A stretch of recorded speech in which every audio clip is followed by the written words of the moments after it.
Okay, so now that we have discussed this, now we move on to true or false. True or false में number 1 है, scarcity of resources is not the same in all countries.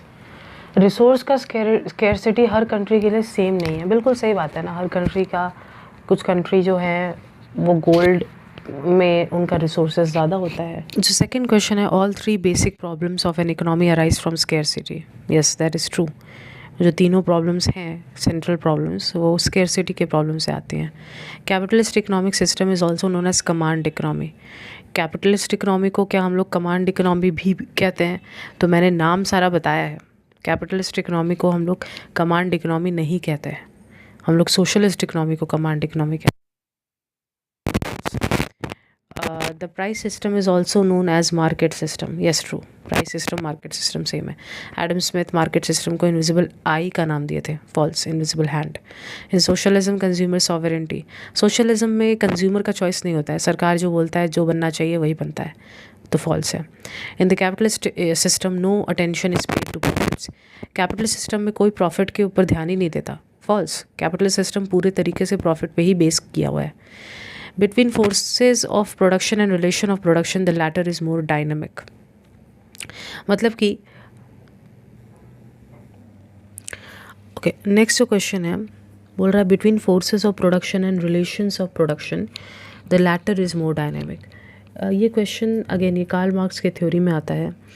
Forces of production बोले तो land, labour, capital, entrepreneur. और relations of production बोले तो कौन उन land, labour, capital, entrepreneur, इन सबको कौन ओन करता है. सोसाइटी में क्या क्लास स्ट्रक्चर है, यानी किन के पास पावर है और किन के पास पावर नहीं है. क्या ज़्यादा आसानी से चेंज होता है, क्या लगता है? तो इसमें कोई डाउट ही नहीं है कि जो फोर्सेस ऑफ प्रोडक्शन है, टेक्नोलॉजी जल्दी चेंज होता है, लेकिन जो ओनरशिप है, जो क्लास स्ट्रक्चर है, वो जल्दी चेंज नहीं हो सकता. मैं एक एग्जांपल तुमको दे रही हूँ भाई. आज जस्ट इससे रिलेटेड नहीं है, जिसे समझाने के लिए, आज औरतें भी समाज में कंट्रीब्यूशन कर रही हैं. लेकिन कोई आर्गुमेंट पुट फॉरवर्ड कर ही सकता है कि भाई आज़ादी को इतने साल हुए, बट अब जाके औरतों का कंट्रीब्यूशन इतना सिग्निफिकेंट क्यों हो रहा है, इतने साल क्यों लग गए? क्योंकि सोच बदलने में समय लगता है. उसी तरीके से फैक्टर्स ऑफ प्रोडक्शन, यानी कि लैंड, लेबर, कैपिटल, एंटरप्रेन्योर, ये जो फोर्सेस ऑफ प्रोडक्शन है या फैक्टर्स ऑफ प्रोडक्शन, ये बहुत जल्दी बदलते हैं. लेकिन जो रिलेशंस हैं उनके बीच में, वो ज़्यादा तेज़ी से नहीं बदलता. तो ये जो बोल रहे थे लैटर इज़ मोर डायनेमिक, ये इंग्लिश का फ्रेज़ बोलने का मतलब है कि इन दोनों में से जो दूसरा लिखा हुआ है एंड के बाद, that is a relations of production, ये ज़्यादा आसानी से बदलता है. फॉल्स. कार्ल मार्क्स के हिसाब से रिलेशंस बहुत आसानी से नहीं बदल सकते. जो सोच है वो बहुत आसानी से नहीं बदल सकता, भले ही फैक्टर्स ऑफ प्रोडक्शन बहुत जल्दी से बदल रहा हो. ये फॉल्स है. In developed country the rate of saving is very high. Developed country में बेशक सेविंग्स बहुत ज़्यादा अमाउंट में लोग करते हैं. एडवांस कंट्री में प्राइमरी सेक्टर डोमिनेंट होता है, बिल्कुल नहीं. In the under developed country the money market has 2 counter parts. Money market का 2 काउंटर पार्ट.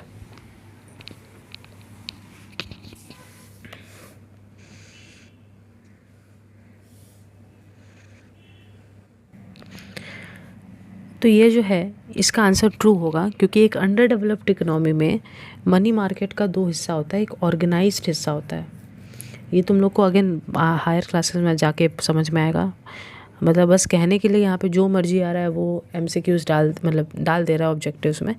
ये इससे रिलेटेड उतना डायरेक्टली नहीं है, लेकिन इतना तुम समझो कि एक डेवलप्ड इकोनॉमी में जो पैसे का मार्केट होता है वो 2 तरीके से होता है. एक तो फॉर्मल, बाकायदा जैसे बैंक्स वगैरह हुए तो ये ऑर्गेनाइज्ड फॉर्मल सेक्टर्स होते हैं. और एक अनऑर्गेनाइज, जैसे मनी लेंडर्स हो गया, या जो दलाल वगैरह लोग बैठे होते हैं, जो मनी लेंडर्स होते हैं, जो ब्याज पे पैसा देते हैं. वो फॉर्मल इनफॉर्मल दोनों पार्ट्स देखने को मिलता है. We distinguish developed country from under developed country on the basis of per capita income. Per capita income के बेसिस पे हम लोग डेवलप्ड और अंडर डेवलप्ड में अंतर करते हैं. Not really. हम लोग डेवलपमेंट और अंडर डेवलपमेंट ये नापने के लिए सिर्फ पर कैपिटा इनकम देखकर ही जजमेंट नहीं कर सकते, क्योंकि डेवलपमेंट सिर्फ पर कैपिटा इनकम का कॉन्सेप्ट नहीं है. तुम लोग जानते हो ना, डेवलपमेंट अपने आप में बहुत बड़ा कॉन्सेप्ट है. Efficient production takes place on any point on the PPC. Yes, efficient तभी होता है जब हम लोग PPC पे हैं. Capitalism is the improve form of socialism. बिल्कुल भी नहीं. कैपिटलिज्म और सोशलिज्म दोनों ऑपोजिट कॉर्नर्स हैं. दोनों में कोई ऐसा नहीं है कि ये इससे आया है या वो उससे आया। In a socialist economy price is determined by the forces of demand and supply. बिल्कुल नहीं, सोशलिस्ट इकोनॉमी में प्राइस का डिमांड एंड सप्लाई का कोई रोल नहीं है, यहाँ पे डायरेक्ट सरकार सब कुछ मैनेज करता है। Adam Smith mention the price profit process as invisible hand. Economist Adam Smith mention the price profit process as invisible hand. तो इसका आंसर होना चाहिए फॉल्स, क्योंकि एडम स्मिथ ने इनविजिबल हैंड का जो इनविजिबल एक्चुअली क्वेश्चन में ही कुछ क्वेश्चन ही गलत है, इनविजिबल गुड लिखा हुआ है पहली बात तो, इनविजिबल हैंड होना चाहिए था यहाँ पे, good I think miss typing है, लेकिन यहाँ पे फिर भी आंसर फॉल्स ही होगा, क्योंकि एडम स्मिथ ने जो इनविजिबल हैंड का कॉन्सेप्ट दिया था वो मार्केट मैकेनिज्म के लिए दिया था, डिमांड एंड सप्लाई फोर्सेस के लिए दिया था। प्राइस प्रॉफिट जो है वो एडम स्मिथ का डायरेक्टली एक्सप्लेनेशन नहीं इनविजिबल हैंड में। मतलब तुम लोग जब अगर फ्यूचर में जाके एडम स्मिथ के इनविजिबल हैंड थ्योरी को पढ़ोगे तो विल रियलाइज़ कि यहाँ पे प्राइस प्रॉफिट का डायरेक्ट उन्होंने बात नहीं किया है। उन्होंने मार्केट में डिमांड एंड सप्लाई के फोर्सेस कैसे अपने आप वर्क करेंगे उसके बारे में बातचीत किया, तो that should be false. Basic problems of any economic system arise from scarcity of resources. So yes, basic problems जो है वो स्केर्सिटी ऑफ रिसोर्सेज की वजह से होते हैं। Efficient production is possible at a point lying only on the PPC. Yes true, efficient production तभी होगा जब हम लोग पीपीसी के ऊपर मौजूद हैं। An individual earns income by participating in non economic activities. अगर तुम नॉन इकोनॉमिक एक्टिविटीज़ में पार्टिसिपेट कर रहे हो, ऐसे एक्टिविटीज़ में जहाँ पे तुम्हारा मेन मुद्दा सिर्फ प्लेजर लेना है, पैसा कमाना मेन मोटिव नहीं है, तो वहाँ से तुमको इनकम कहाँ से होगा।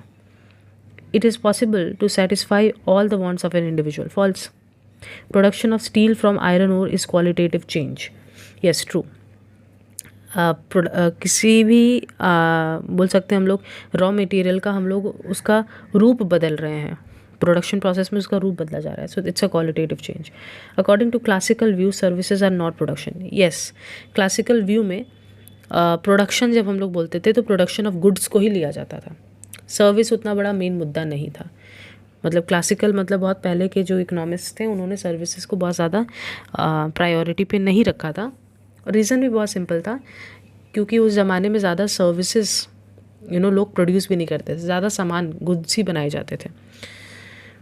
If the artist participates in a programme without taking any remuneration then it is a production according to new classical view. False. अगर एक आर्टिस्ट है जो कि बिना कुछ पैसा मांगे बस अपने प्लेजर के लिए किसी फंक्शन में परफॉर्म कर रहा है, देन इसको हम लोग प्रोडक्शन एक्टिविटी नहीं बोलेंगे, क्योंकि प्रोडक्शन एक्टिविटी बोलने के लिए देखो प्लीज़ समझो इस बात को, नियो क्लासिकल एंड क्लासिकल दोनों सेम बात नहीं है, दोनों में फ़र्क है। लेकिन क्या फ़र्क है वो मैं डिटेल में तुम लोगों को नहीं समझा सकती। बस ऐसा समझो क्लासिकल्स थे बहुत पहले और neo classical are basically the modern versions of classicals, जो क्लासिकल्स लोग बातचीत नहीं ले रहे थे उनको शामिल करने लगे। तो जैसे क्लासिकल्स लोगों के आइडिया में सर्विसेज बहुत इंपॉर्टेंट रोल प्ले नहीं किया प्रोडक्शन के पार्ट में, बट नियो क्लासिकल्स जो थोड़े मॉडर्न थे उन्होंने सर्विसेज को भी इंक्लूड किया। हाउएवर, अगर तुम कोई ऐसा एक्टिविटी कर रहे हो जहाँ पे तुम रेम्यूनरेशन नहीं कमा रहे हो, तुम्हारा मेन मकसद पैसा कमाना नहीं है, तो फिर हम लोग ऐसे एक्टिविटी को प्रोडक्शन एक्टिविटी नहीं बोल सकते। 24 है land has no cost of production. Yes, land को प्रोड्यूस करने का कोई कॉस्ट नहीं है। यस, तुम ये बोल सकते हो कि दीदी एक ज़मीन के अंदर कोयला भरा पड़ा है, वो कोयला निकालने के लिए तो मैंने बड़े बड़े मशीन्स यूज़ किए, खर्चा किया, तो अपने आप में थोड़ी ना लैंड कुछ देने लगा मुझे तो बहुत सारा खर्चा करना पड़ा। येस, बट लैंड को बनाने में तुम्हारा तो कोई खर्चा नहीं लगा ना, तो land has no cost of production. All plots of lands are homogenous, मतलब ज़मीन का हर टुकड़ा सेम टाइप का है, मतलब फर्टिलिटी हिसाब से सब कुछ सेम है, ऐसा थोड़ी ना है। तुम लोग जानते हो कि कुछ ज़मीन ज़्यादा फर्टाइल होते हैं, कुछ ज़मीन कम फर्टाइल होते हैं, तो फर्टिलिटी के हिसाब से ज़मीन अलग अलग प्रकार के होते हैं। According to use the same product may be consumer good और कैपिटल गुड। यूज़ के हिसाब से एक प्रोडक्ट कंज्यूमर गुड भी हो सकता है और कैपिटल गुड भी हो सकता है। फॉल्स। कंज्यूमर गुड हम लोग उसको बोलते हैं जो गुड हम लोग डायरेक्टली यूज़ कर लेंगे, अब इससे हम लोग कुछ और नहीं बनाएंगे। फॉर एग्जांपल चश्मा एक कंज्यूमर गुड है, बॉटल एक कंज्यूमर गुड है, फ़ोन एक कंज्यूमर गुड है, माइक एक कंज्यूमर गुड है, क्योंकि इसको हम लोग डायरेक्ट यूज़ करेंगे, अब इससे थोड़ी ना कुछ और बनेगा। मशीन्स जिनसे अभी कुछ और बनना है वो कैपिटल गुड्स हैं। क्या कंज्यूमर गुड और कैपिटल गुड जो हैं सेम प्रोडक्ट, क्या कंज्यूमर और कैपिटल दोनों हो सकता है क्या? मैं एक क्वेश्चन तुम लोगों से पूछ रही हूँ। बॉटल है, बॉटल कंज्यूमर गुड है क्योंकि तुम डायरेक्टली इसका यूज़ करोगे, पियोगे इसमें से पानी, लेकिन क्या बॉटल से कुछ और बनाओगे? तुम ये मत बोलना दीदी मैं रिसाइकलिंग प्रोजेक्ट कर रहा हूँ, बॉटल से कुछ और बनाएगा। भाई समझो मैं क्या बोल रही हूँ। बॉटल से कुछ और बनाओगे, मेरा कहने का मतलब है कि क्या बॉटल को एज अ मशीन तुम यूज़ कर सकते हो कुछ और बनाने के लिए? नहीं। तुम बोल सकते हो दीदी बॉटल को मैंने रॉ मटेरियल के रूप में यूज़ किया कुछ इनोवेट करने के लिए। मैं रॉ मटेरियल का बात नहीं कर रही हूँ, मैं मशीन्स का बात कर रही हूँ। जैसे मशीन्स अपना रूप थोड़ी ना बदलते हैं प्रोडक्शन प्रोसेस में।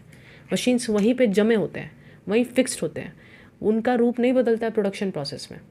इसीलिए उनको कैपिटल गुड बोला जाता है, क्योंकि वो अपना रूप नहीं चेंज करते हैं प्रोडक्शन प्रोसेस में। उसी तरीके से चश्मा है, चश्मा एक कंज्यूमर गुड है क्योंकि तुम उसको यूज़ कर रहे हो। क्या चश्मा का यूज़ करके कुछ और बन सकता है जिसमें चश्मा का रूप नहीं बदलना चाहिए? ऐसा थोड़ी ना होता है। तो कंज्यूमर गुड और कैपिटल गुड एक ही गुड में दोनों गुण नहीं देखने को मिलेंगे। इकोनॉमिक्स में money is regarded as capital. हाँ, हम लोग कह सकते हैं इकोनॉमिक्स में पैसा कैपिटल जो है वो भी है। हाँ बिल्कुल, मनी को हम कैपिटल का दर्जा देते हैं। Organisation is a special type of labour. So यहाँ बोल रहा है organisation is a special type of labour, question 28। तो इसका आंसर होगा ट्रू। लेबर क्या है? लेबर यानी जो एफर्ट है। और ऑर्गेनाइजेशन अपने आप में क्या है? ऑर्गेनाइजेशन अपने आप में ये भी तो पूरा प्लानिंग, कोऑर्डिनेशन, सुपरवाइजन, रिस्क वगैरह सब लिया जा रहा है ऑर्गेनाइजेशन के थ्रू। ये भी तो एक टाइप का एफर्ट लगाया जा रहा है, चाहे वो फिजिकल रूप में हो चाहे वो एक मेंटल रूप में हो। तो ऑर्गेनाइजेशन अपने आप में भी एक स्पेशल टाइप का लेबर है। Organiser bears the risk of production but labourer does not bear any risk. Production का जो रिस्क है वो ऑर्गेनाइजर के ऊपर होता है। बिल्कुल सही बात है भाई, एंटरप्रेन्योर के ऊपर रिस्क होता है प्रोडक्शन का। मान लो तुम्हारे पापा हैं और तुम्हारी मम्मी हैं, जो भी हैं बिजनेस करते हैं, कोई वो ओनर हैं, तो उनके ऊपर जिम्मेदारी है कि कैसे वो अपने रिसोर्सेज वगैरह का सही इस्तेमाल करें और प्रोडक्शन बेहतर करें। लेबरर तो अपना काम करने आया है, उसको क्या मतलब। तो ऑर्गेनाइज़र के ऊपर जो होता है रिस्क, प्रोडक्शन का रिस्क ऑर्गेनाइज़र के ऊपर होता है। Partnership and company are different forms of organisation. True, partnership और कंपनी दो अलग अलग डिफरेंट फॉर्म्स है ऑर्गेनाइजेशन के। Production possibility curve is downward sloping. Absolutely, production possibility curve downward sloping है। If the supply of factors increases the production possibility curve shifts to the left. अगर factors का supply बढ़ गया है, यानी जो तुम रिसोर्सेज यूज़ करते हो प्रोडक्शन करने के लिए, है ना भाई, याद करो मैंने बताया था अगर तुम्हारे रिसोर्सेज ही बढ़ जाएं तो तुम्हारा पीपीसी का राइट की तरफ शिफ्ट होता है ना कि लेफ़्ट की तरफ, तो ये फॉल्स होगा। If there is an improvement in technology the production possibility curve shifts to the right. Technology बेहतर हो जाएगा तो पीपीसी राइट की तरफ जाएगा, सही बात है। If the PPC is concave the marginal rate of product transformation increases. Marginal rate of product transformation या मार्जिनल अपॉर्चुनिटी कॉस्ट एक ही सेंस में यहाँ पे यूज़ कर रहे हैं हम लोग, हालांकि most commonly use term marginal opportunity cost है। तो अगर प्रोडक्शन पॉसिबिलिटी कर्व कॉन्केव है तो इसके वजह से जो हम लोगों का एमओसी है, मार्जिनल अपॉर्चुनिटी कॉस्ट, वो घटेगा या बढ़ेगा, ये मैं समझा चुकी हूँ। क्योंकि मैं ये बार बार रिपीट क्यों नहीं कर रही दीदी, ये वाला आंसर आप बता क्यों नहीं रही हैं डायरेक्टली? क्योंकि तुम लोग अगर ग्राफ के थ्रू समझे हो तो तुम लोग तभी इसका आंसर कर पाओगे, और अगर ग्राफ के थ्रू नहीं समझे हो तो नहीं समझ पाओगे। बिकॉज मैंने वहाँ पे पीपीसी करवाते समय ये बहुत डिटेल में समझाया था कि इसको बहुत अच्छे से याद रखना, तो याद रखना होगा। मैं नहीं बताऊँगी ये वाला आंसर, खुद सर्च करो। The country can not produce any combination of products lying below the PPC. PPC के बिलो अगर कोई भी पॉइंट है तो कंट्री उसको प्रोड्यूस कर सकता है, एफिशिएंट नहीं होगा बट कर सकता है। तो ये एक्चुअल में फॉल्स होगा इसका answer. Any factor will be efficient used if it is employed in any use where its opportunity cost is lower. Any factor will be efficiently used if it is employed to any use where its opportunity cost is lower. अच्छा, इससे related तो यहाँ पे जो बोल रहा है any factor will be efficiently used if it is employed in any use where its opportunity cost is lower. इसका जो आंसर होगा, इसका आंसर होगा ट्रू। हम लोग किसी भी फैक्टर को एफिशिएंट तभी बोलेंगे अगर जब अगर उसको किसी और काम में लगाया गया तो उसका जो अपॉर्चुनिटी कॉस्ट है वो कम होगा। इसका क्या मतलब है? जैसे फॉर एग्ज़ाम्पल मेरे पास दो ऑप्शन था कि मैं अपने वर्कर को लैपटॉप बनवाने में यूज़ कर सकती हूँ, मतलब मेरा वर्कर जो है वो लैपटॉप में माहिर है, ठीक है, तो मैं उससे लैपटॉप बनवाऊँ या फिर मैं उससे मोबाइल बनवाऊँ। मुझे पता है वो लैपटॉप में माहिर है तो मैं उससे लैपटॉप ही बनवाऊँगी। क्यों? क्योंकि मुझे मालूम है कि जो फ़ायदा लैपटॉप बनाने से वो मुझे ला के देगा वो सेम फ़ायदा मोबाइल बनाने से वो मुझे नहीं ला के दे पाएगा, क्योंकि मोबाइल में तो उसका एक्सपर्टीज़ ही नहीं है, मोबाइल में तो वो इतना एफिशिएंट ही नहीं है। यानी कि अगर लैपटॉप बनाने से वो मुझे 10,000 रुपये प्रॉफिट देगा तो मोबाइल में शायद सिर्फ 5,000 प्रॉफिट मिले अगर मैं उसको एम्प्लॉय करूँ।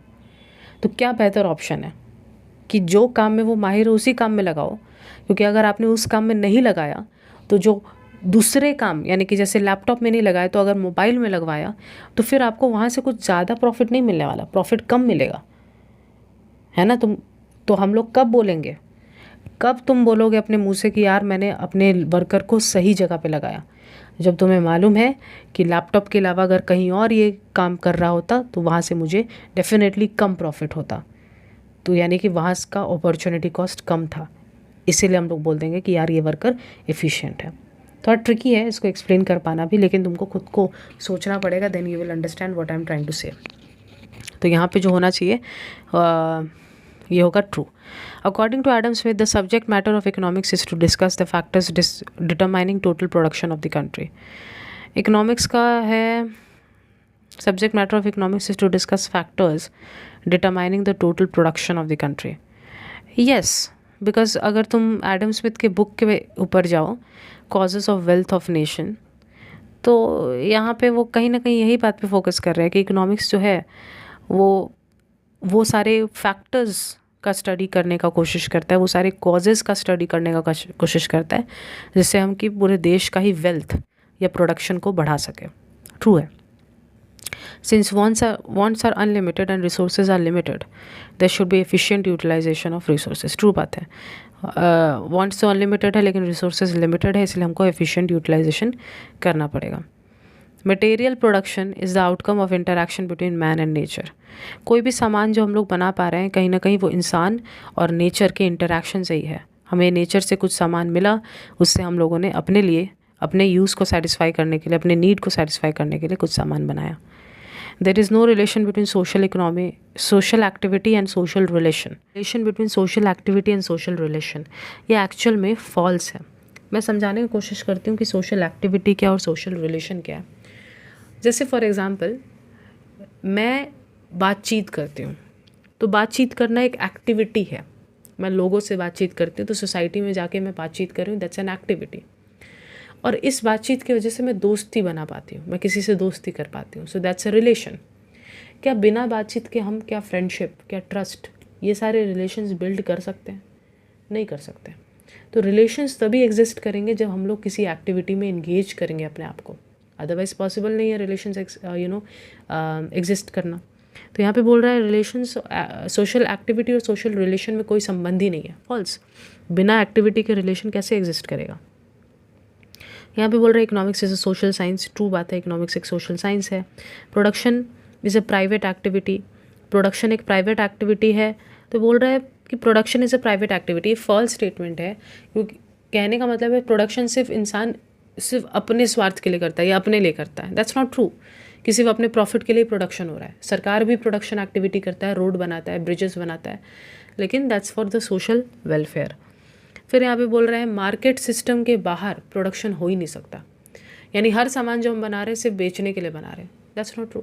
कुछ सामान हम सेल्फ कंजम्पशन के लिए बनाते हैं, है ना। कुछ सामान फार्मर जब उगाता है, प्याज, लहसुन, आलू, तो उसमें से कुछ हिस्सा वो अपने लिए भी रखता है, सिर्फ सब कुछ मार्केट में पहुंचा के बेचने के लिए थोड़ी ना उगाता है। और इकोनॉमिक्स में money is considered as capital. True. और प्रोडक्शन पॉसिबिलिटी कॉन्केव होता है ओरिजिन से, ये भी बात ट्रू है। Okay, now let us talk about match the column. So microeconomics, तो माइक्रो इकोनॉमिक्स तुम लोग जानते ही हो कि it's the aim to determine the ideals. एक सेकेंड, यहाँ पे कैसे होगा माइक्रो इकोनॉमिक्स?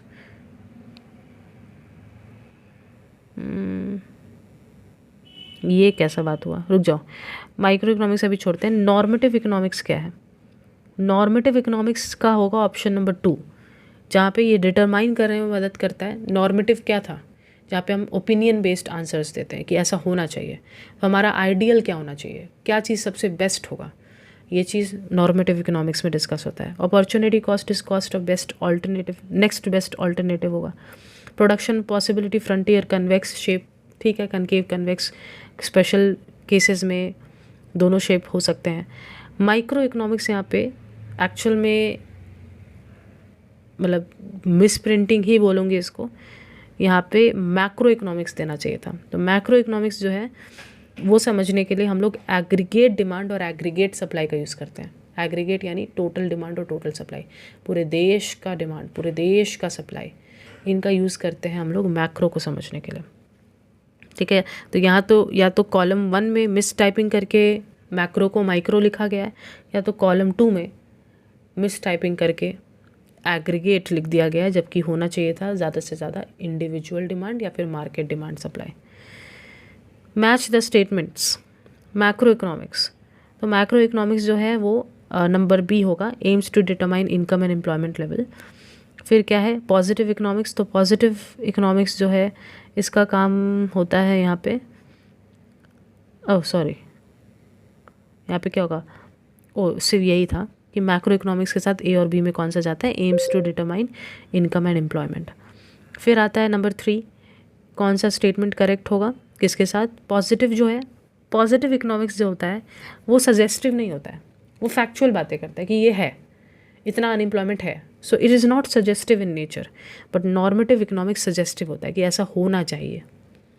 तो ए का होगा बी और बी का मतलब 1 का होगा बी, पॉजिटिव का होगा नंबर बी और नॉर्मेटिव का होगा नंबर ए।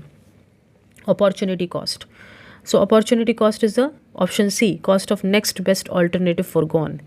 पॉजिटिव इकोनॉमिक्स, तो पॉजिटिव इकोनॉमिक्स सिर्फ यहाँ पे हम लोग ये डिस्कस करते हैं कि कैसे एक्चुअली हम प्रॉब्लम्स को सॉल्व करें। सो ये भी नहीं बोलना चाहिए मुझे, फैक्चुअल बातें ही करता है डायरेक्टली। यहाँ पे कुछ कैसे क्या होना चाहिए वो सब का कोई बात नहीं है, डायरेक्टली हम सिंपल बात करते हैं कि भैया ये फैक्ट है, अनएम्प्लॉयमेंट इतना है, इतना परसेंट है, अब इससे रिलेटेड बातचीत करो। फैक्चुअल बात है, मुंह पे सीधा करारा जवाब। So number D, production possibility curve concave shape and how to produce, कैसे बनाए। ये जो है ये टेक्निक का क्वेश्चन है कि हम लेबर इंटेंसिव यूज़ करें कि कैपिटल इंटेंसिव, ठीक है। मैं यहाँ पे डायरेक्टली ए बी सी ऐसा ऑप्शन नहीं बता रही हूँ, मैं लॉजिक दे रही हूँ and then you can directly mark. Normative economics, again normative economics जो है सजेस्टिव होता है, ऐसे होना चाहिए। माइक्रो इकोनॉमिक्स जो है वो यहाँ पे सभी ऑप्शंस में, अच्छा माइक्रो इकोनॉमिक्स के आगे चले जाते हैं। ग्रोथ ऑफ रिसोर्सेज, तो ग्रोथ रिसोर्सेज बढ़ जाना, रिसोर्सेज बढ़ गए तो ये तो तभी पॉसिबल है जब आप नए नेचुरल रिसोर्सेज वगैरह खोज लो, कहीं कोयले का खदान खोज लिया, कहीं ऑयल रिजर्व्स खोज लिया। फिर व्हाट टू प्रोड्यूस, तो व्हाट टू प्रोड्यूस यहाँ पे गुड्स का सिलेक्शन का बात होता है कि हम कौन से सामान को चुने जो हमको बनाना चाहिए, क्या हम जो सबके वेलफेयर के लिए हो उस मोटिव से ज़्यादा मैन्युफैक्चरिंग करें या प्रॉफिट के मोटिव से। So selection of goods. और फिर आता है production possibility frontier, that is simply transformation curve उसका दूसरा नाम है। तो यहाँ पे माइक्रो इकोनॉमिक्स होना चाहिए कॉटन इंडस्ट्री। दीदी ये कैसे?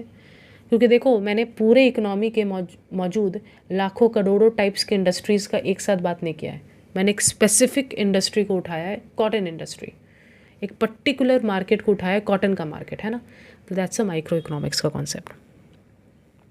ओके, ये तुम लोग करोगे MRT, ठीक है, मार्जिनल रेट ऑफ ट्रांसफॉर्मेशन या मार्जिनल अपॉर्चुनिटी कॉस्ट, ये तुम लोग खुद करोगे, कनकेव और कन्वेक्स कब होता है। माइक्रो इकोनॉमिक्स ये बता दिए, माइक्रो इकोनॉमिक्स जो है इसको प्राइस थ्योरी भी बोलते हैं और मैक्रो इकोनॉमिक्स को इनकम एंड एम्प्लॉयमेंट थ्योरी भी बोलते हैं, ठीक है। ओके, अब असर्शन और रीज़न बेस्ड वाला जो टाइप है क्वेश्चन का वो कर लेते हैं। सो सबसे पहला क्वेश्चन जो है उसमें असर्शन जो होता है वो एक बेसिक बात करता है और रीज़न या रीज़न भी तुमको चेक करना है वो सही है या नहीं है, और क्या वो असर्शन का सही एक्सप्लेनेशन है या नहीं है. Let's see. Tools of micro economics are demand and supply. Micro economics में हम डिमांड एंड सप्लाई को एज ए टूल यूज़ करते हैं. ट्रू है, सही बात है. रीज़न जो है, micro economics studies the behaviour of individual units of an economy. तो माइक्रो इकोनॉमिक्स में हम डिमांड एंड सप्लाई का स्टडी करते हैं, एज अ टूल यूज़ करते हैं. और माइक्रो इकोनॉमिक्स जो है वो इंडिविजुअल यूनिट्स के बिहेवियर का बातचीत करता है. तो एक्चुअल में दोनों सही बात है, दोनों कनेक्टेड भी हैं. माइक्रो इकोनॉमिक्स इंडिविजुअल यूनिट्स का डिटर्मिनेशन करता है through the demand and supply forces. तो यहाँ पे हम लोग बोल सकते हैं कि assertion and reason both are true, and the reason is the correct explanation. So A number, both assertion and reason are true, and reason is the correct explanation. Production possibility frontier is concave shaped. तो concave shape का होता है production possibility curve. Reason यहाँ पे दे रहा है कि PPF shows all the maximum possible combination of two goods which can be produced. देखो, दोनों बात सही है कि पीपीसी कनकेव शेप का होता है और पीपीएफ बताता है मैक्सिमम पॉसिबल जो गुड्स हम लोग बना सकते हैं, जो भी रिसोर्स टेक्नोलॉजी अवेलेबल है. बट रीज़न करेक्ट एक्सप्लेनेशन नहीं है. पीपीएफ कॉन्केव शेप का क्यों है, इसके पीछे का रीज़न है उसके स्लोप का. एमआरटी या एमओसी का स्लोप जो है वो इंक्रीज़ हो रहा है, डिक्रीज़ हो रहा है, उसके वजह से शेप डिटरमाइन हो रहा है. तो दोनों सही बातें हैं, लेकिन एक दूसरे के करेक्ट एक्सप्लेनेशन नहीं बोल सकते. सो हम लोग यहाँ पे बोलेंगे B number, both assertion and reason are true, but reason is not the correct explanation. Then we come option A, human wants differ in priorities. हमारे अलग अलग प्रायोरिटी वाले वांट्स होते हैं. कुछ वांट्स हमको तुरंत चाहिए, पूरा करना है, कुछ वांट्स हम लोग डिले कर सकते हैं. तो अलग अलग प्रायोरिटीज़ के साथ हमारे वांट्स आते हैं. Reason, for every individual some wants are more important. ये बिल्कुल सही बात है. हमारे कुछ वांट्स अलग अलग प्रायोरिटी में क्यों होते हैं, क्योंकि कुछ वांट्स हमारे ज़्यादा इंपॉर्टेंट होते हैं और अर्जेंट होते हैं दूसरे के कंपैरिजन में. तो option A is the correct one. फिर आ रहा macro economics is also known as income and employment theory.